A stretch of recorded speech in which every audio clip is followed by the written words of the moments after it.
Hello everyone, and welcome back to our channel, Forever in Memory. In this video, we'll be honoring American celebrities who have passed away today and in recent days, along with other notable figures from around the world. Before we begin, please show your support by giving this video a like. It really helps the channel. Thank you. And let's get started.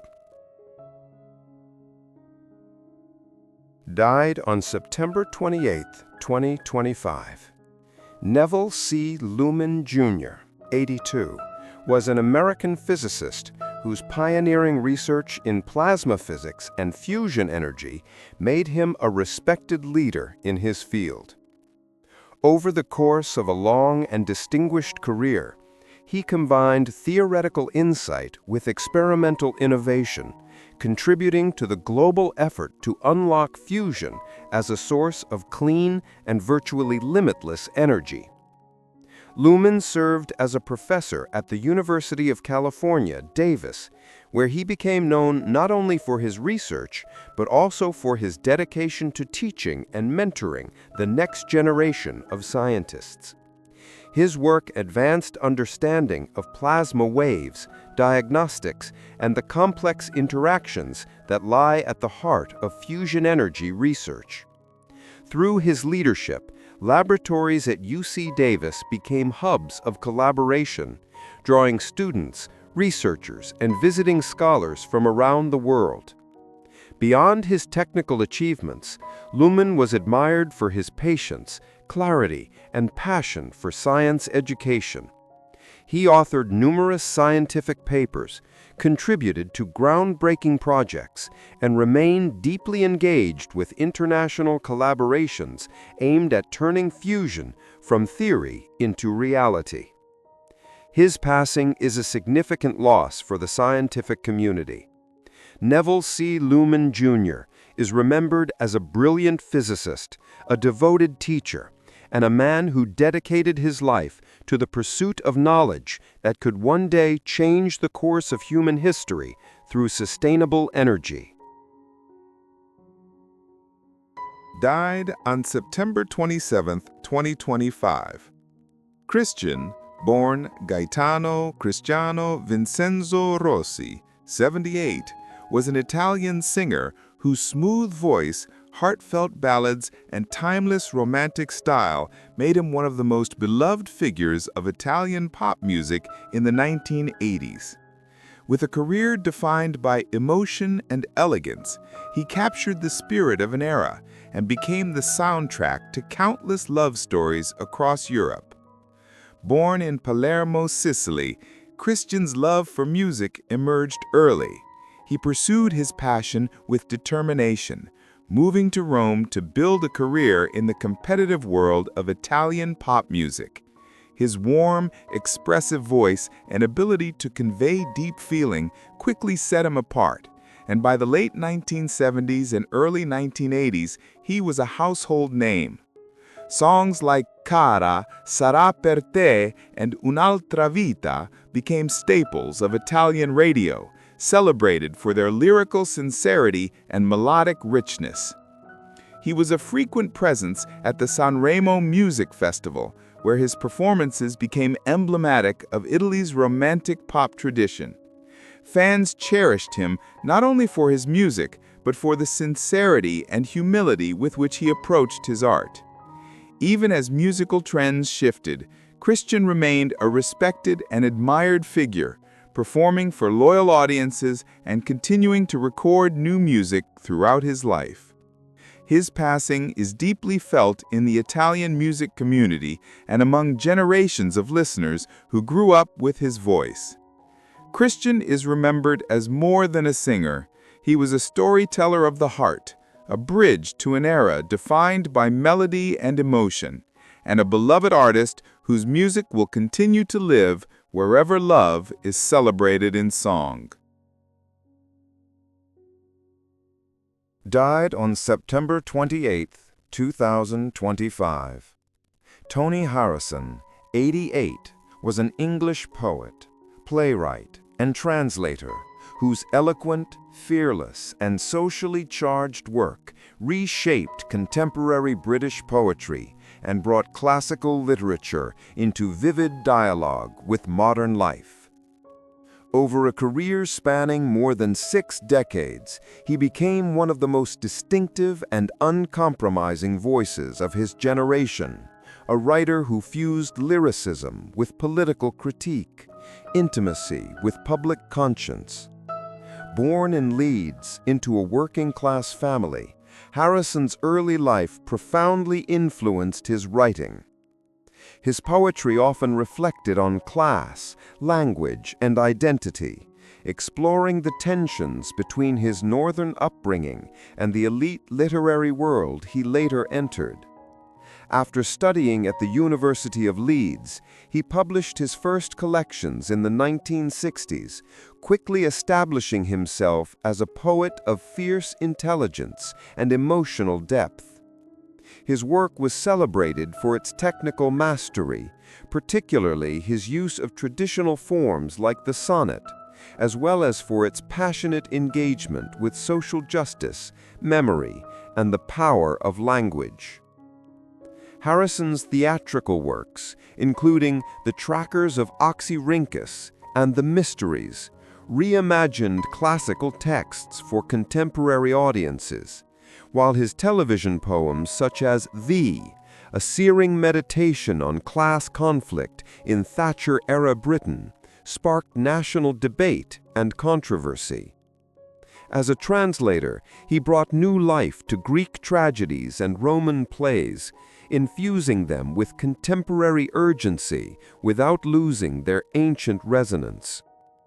Throughout his career, he remained deeply committed to making poetry accessible to all, often performing his work publicly and refusing to distance himself from his roots.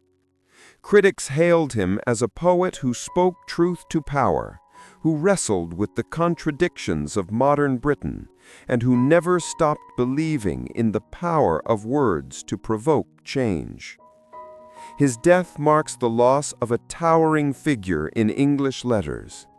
Tony Harrison is remembered not only for the beauty and brilliance of his verse, but for his unwavering dedication to the idea that poetry belongs to everyone, a voice of conscience, defiance, and humanity, whose words will continue to challenge and inspire for generations to come. Died on September 28, 2025.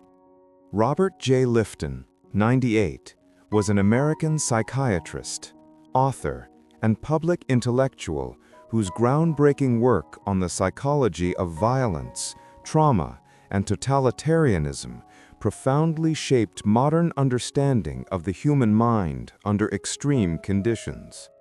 Over a career spanning more than 7 decades, he became one of the world's leading voices on the psychological consequences of war, genocide, and political oppression, combining rigorous scholarship with deep moral conviction.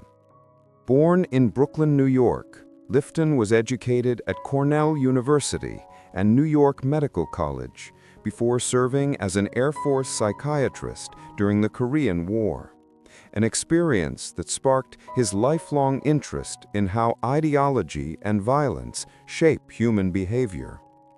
His early research into the thought reform practices used on prisoners of war led to his seminal book, Thought Reform and the Psychology of Totalism, which introduced the concept of brainwashing into public discourse and remains a foundational text in political psychology. Lifton's work extended far beyond the battlefield. He conducted pioneering interviews with survivors of the atomic bombings of Hiroshima and Nagasaki, producing Death in Life, which won the National Book Award and changed how the world understood the psychological toll of nuclear warfare. He later turned his attention to Nazi doctors, exploring how ordinary individuals became agents of atrocity, and examined the moral struggles of Vietnam veterans grappling with guilt and trauma. His scholarship always combined historical depth with psychological insight, revealing the ways individuals adapt or fail to adapt to overwhelming moral crises. Throughout his life, Lifton was not only a scholar, but also an activist. He spoke out against nuclear proliferation, war crimes, and abuses of power, insisting that psychological understanding must serve humanity and justice. He taught at institutions such as Yale, Harvard, and the City University of New York, mentoring generations of students and scholars who carried forward his interdisciplinary approach. His death marks the passing of a towering figure in 20th and 21st century thought. Robert J. Lifton is remembered not just as a pioneering psychiatrist, but as a moral witness, a thinker who confronted humanity's darkest capacities while insisting on its potential for conscience, resilience, and transformation. Died on September 28, 2025. Harvey Aaronson, 89, was an American journalist, editor, and author whose career spanned more than half a century and left a lasting imprint on narrative nonfiction and investigative reporting. Known for his sharp prose, relentless curiosity, and commitment to telling complex human stories with depth and nuance, he became a respected voice in American journalism and a mentor to many younger writers. Born in New York City, Aaronson developed a passion for storytelling early, studying English and journalism before beginning his career in newspapers. He worked for several major publications, where his reporting covered everything from politics and social change to crime and cultural trends.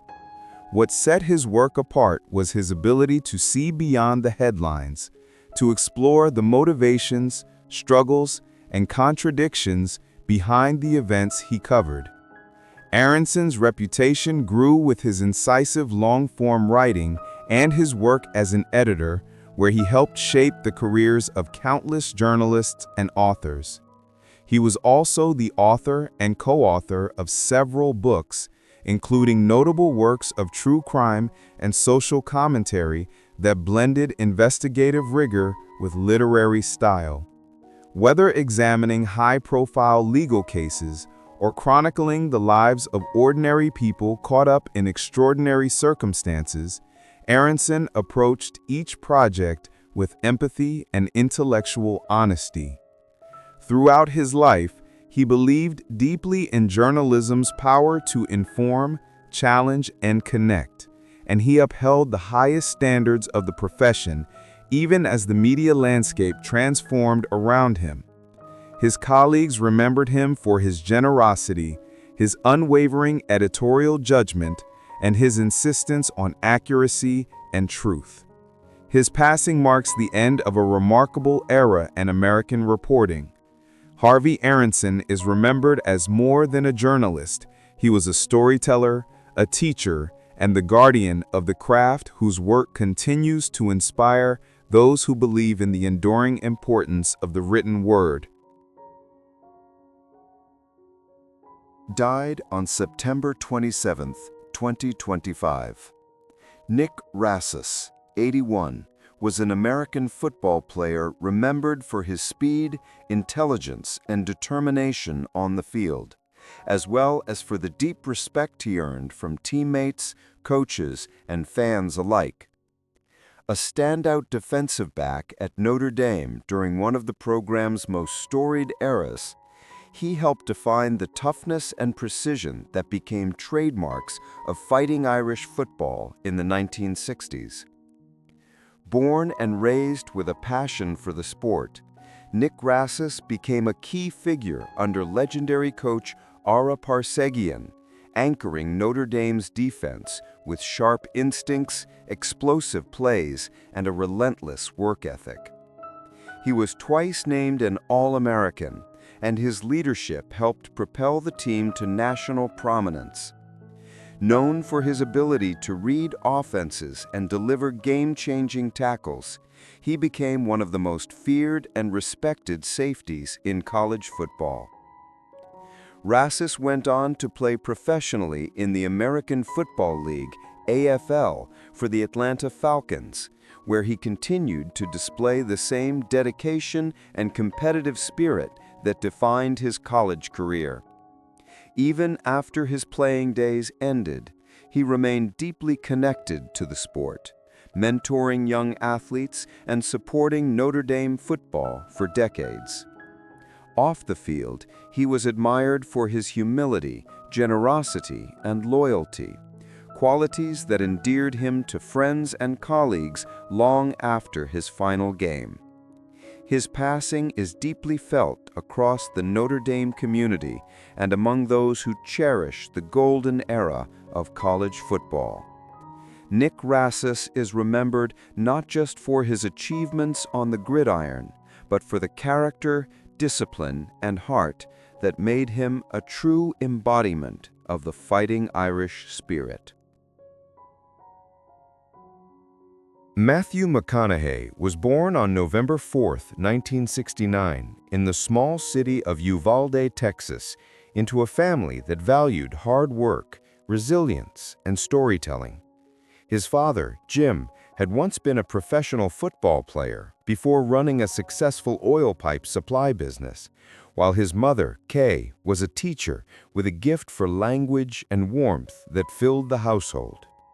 Growing up as the youngest of 3 boys, Matthew was exposed early to the rhythm and charm of Southern life, dusty backroads, big skies, and conversations that often felt like performances in themselves. From an early age, McConaughey showed a magnetic personality. He was curious, imaginative, and had a natural flair for entertaining those around him. Yet his childhood was also grounded by discipline and strong values. His parents believed deeply in independence and responsibility, lessons that would later shape the way he approached both life and acting. In high school, he was known not just for his charm, but for his thoughtful nature, often described as someone who could listen as deeply as he could talk. After graduation, he initially set his sights on becoming a lawyer and enrolled at the University of Texas at Austin, where he studied film as part of his pre-law education. It was there that his path began to shift. A chance encounter with a casting director introduced him to the world of acting, a world that spoke to his creative instincts in a way law never had.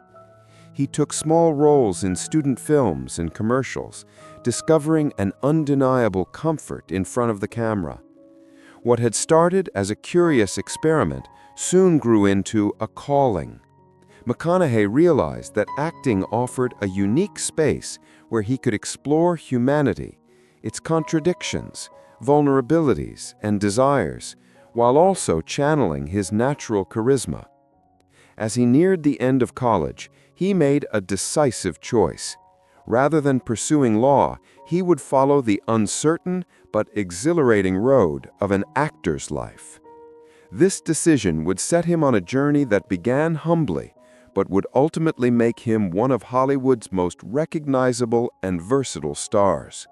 The young man from Texas who once dreamed of courtrooms was about to find his place beneath the lights of movie sets, a stage perfectly suited to his restless curiosity and boundless energy. After deciding to pursue acting, Matthew McConaughey threw himself into the uncertain and often unforgiving world of auditions, small roles, and long waiting periods.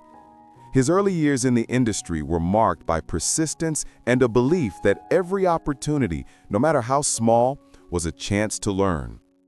That breakthrough moment arrived almost by accident in 1993 when he was cast in Richard Linklater's Dazed and Confused.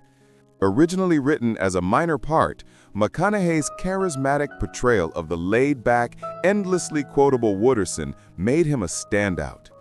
The now iconic line, "All right, all right, all right," was improvised on set and became a calling card that audiences would associate with him for decades.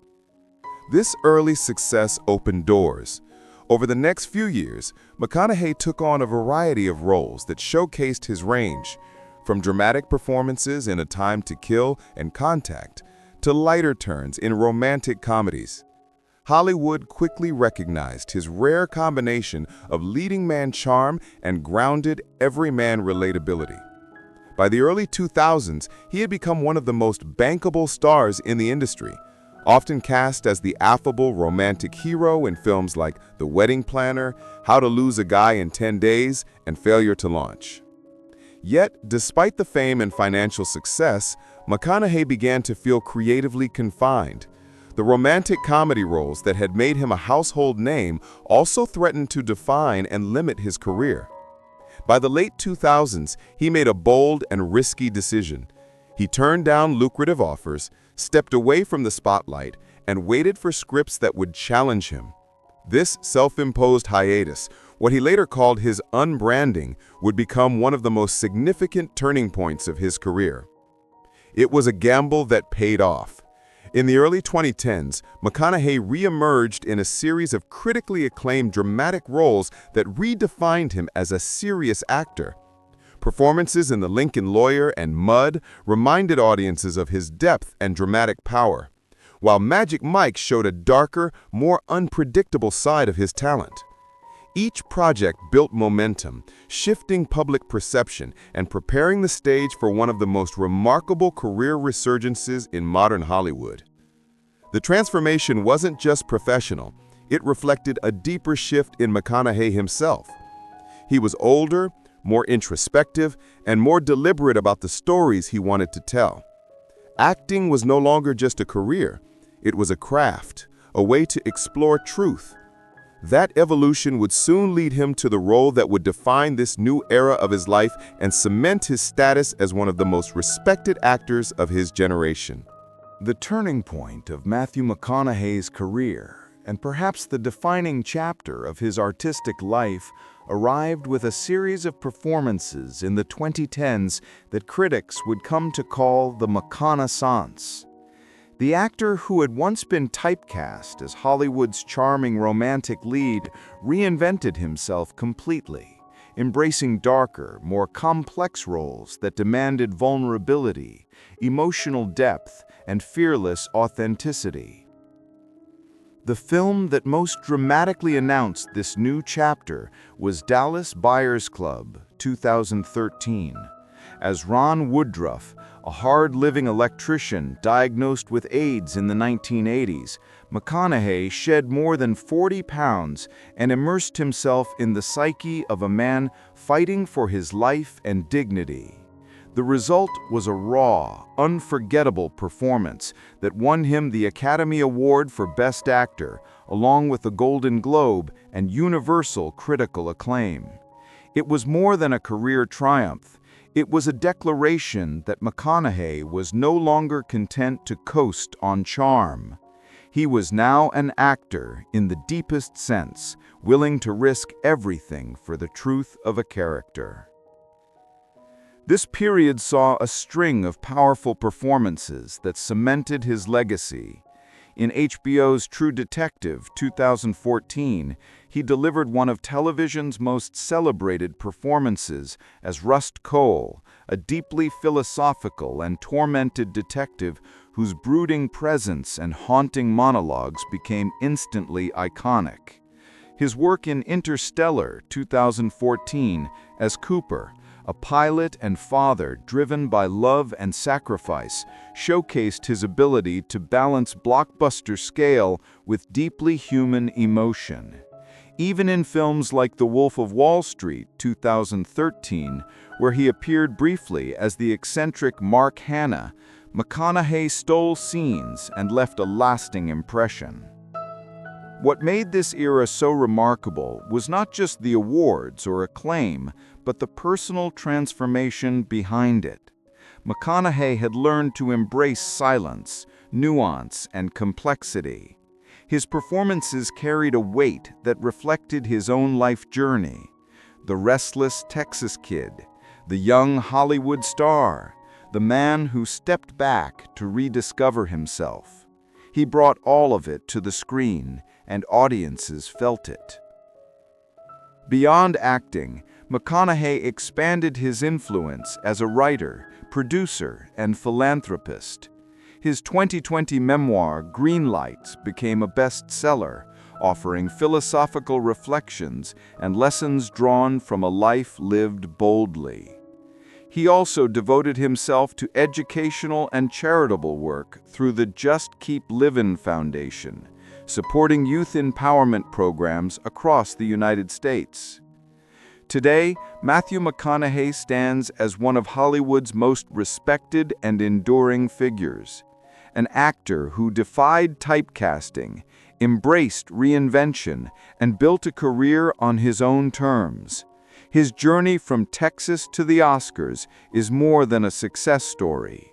It's a testament to persistence, authenticity, and the courage to follow one's own path.